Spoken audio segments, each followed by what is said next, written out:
Welcome to CoreLogic's housing market update for July 2023, brought to you by First National Real Estate. Australian housing values moved through a fourth month of recovery, with CoreLogic's National Home Value Index rising 1.1% in June, decelerating slightly from the 1.2% gain recorded in May. Since finding a floor in February, the national measure of housing values has gained 3.4%, but remains 6% below peak levels recorded in April of 2022.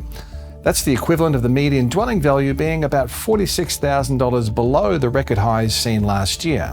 Every capital city except Hobart saw dwelling values rise in June, with Sydney continuing to lead the cycle, up another 1.7% in June to be 6.7% higher since values found a floor in January. In dollar terms, Sydney's median dwelling value is rising by roughly $4,262 a week.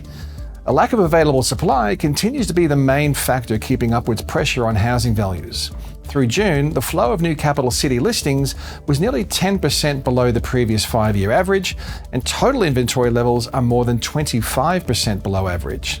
Simultaneously, a June quarter estimate of capital city sales is tracking 2.1% above the previous 5-year average. Although housing values continue to record a broad-based upswing, the pace of growth across most capitals eased in June, potentially reflecting a change in sentiment as interest rate expectations revise upwards. Higher interest rates and lower sentiment will likely weigh on the number of active buyers, helping to rebalance the disconnect between demand and supply. Regional housing values have also trended higher, albeit at a slower pace relative to the capitals. The combined regionals index has risen by a total of 1.2% since the recent low in February. The softer housing trend relative to the capitals aligns with a shift in demographic factors. After regional population growth boomed through the worst of the pandemic, internal migration trends have normalised over the past year, resulting in less housing demand across the regional markets. Additionally, housing demand from overseas migration is traditionally skewed towards the capital cities rather than the regions. Despite the recent uptick, most regions continue to see housing values below their recent cyclical highs. Hobart housing values have recorded the largest cumulative decline, holding 12.9% below the record high in May last year. Across the capital cities, Perth is the only capital where home values are at record highs, having recovered from the relatively mild 0.9% decline through the downturn. Adelaide home values are only 0.3% below record highs and likely to reach a new record high in July. The imbalance between supply and demand has seen selling conditions turn in favour of vendors rather than buyers. Auction clearance rates across the combined capitals held in the high 60% range through June, in stark contrast to late last year when clearance rates were generally below 60%. Outside of auction markets, vendors have become less flexible when it comes to pricing expectations, with capital city discounting rates tightening from 4.3% late last year to 3.6% in June. Rental conditions remain diverse across the nation, but there is growing evidence that the rate of growth in rents is easing. The National Rental Index increased a further 0.7% in June, which is still well above the pre-COVID average of 0.2% month on month.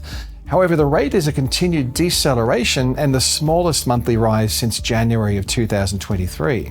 Similarly, the annual growth trend in capital city rents has eased from 11.7% in April to 11.5% in June, while the combined regional areas of Australia has seen a more significant reduction in annual rental growth, slowing from 4.9% from the record high of 12.5% over the year to September 2021. While rental vacancy rates have generally ticked a little higher over recent months, they remain well below average levels. Higher vacancy rates are most evident across regional Australia, rising from 1.3% in February 2022 to 1.5% in June this year. However, even at 1.5%, the current rate is less than half the decade average of 3.3%.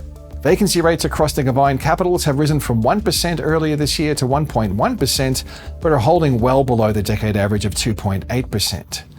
Sydney housing values continued along a rapid recovery trajectory in June, with housing values up 1.7% in the month. Although the rate of growth was down from 1.8% in May, Sydney's recording the fastest rate of appreciation in housing values across the capitals by some margin. The strongest growth conditions are evident across the upper quartile of the market, where housing values rose by 5.7% through the June quarter, compared with a 3% gain across the lower quartile. Geographically, quarterly gains ranged from a 6.7% jump in dwelling values across Sydney's northern beaches to a 2.5% gain across the Central Coast. Although the recovery trend has become entrenched over the past 4 months, the outlook for housing values remains uncertain amid an expectation of higher interest rates, weaker economic conditions, and stretched household balance sheets. The trajectory of interest rates will be a critical factor in the housing market's performance, even after the RBA's July decision to hold the cash rate at 4.1%. There's still the potential for an August rate hike, and forecasts on where the cash rate will land and how long it will stay elevated vary.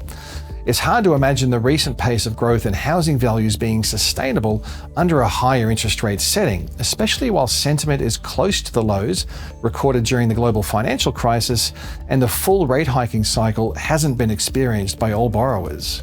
The coming months will see an unprecedented peak in the number of fixed-rate borrowers refinancing to significantly higher mortgage rates. The RBA has previously estimated that 880,000 fixed-rate mortgages will expire in 2023, refinancing from mortgage rates around 2% to possibly higher than 6%.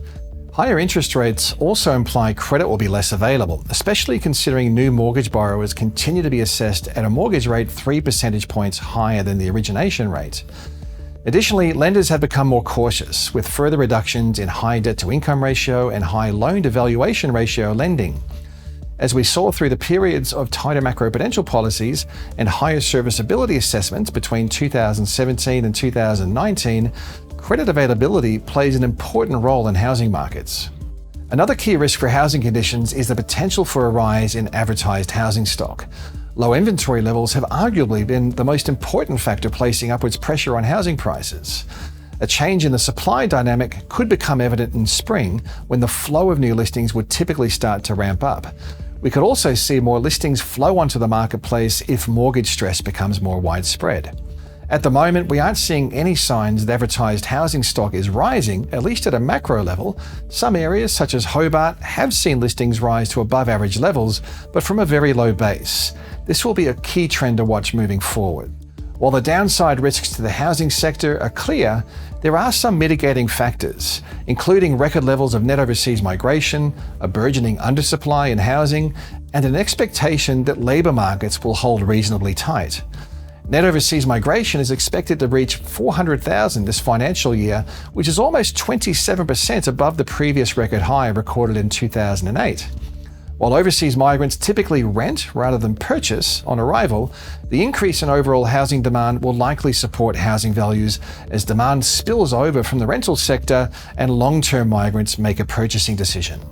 At the same time, the pipeline of approved housing supply is around decade lows and trending lower, setting the housing sector up for an undersupply of newly built homes over the medium term. NIFIC is forecasting Australia's housing sector will be undersupplied to the tune of around 175,000 dwellings by 2027.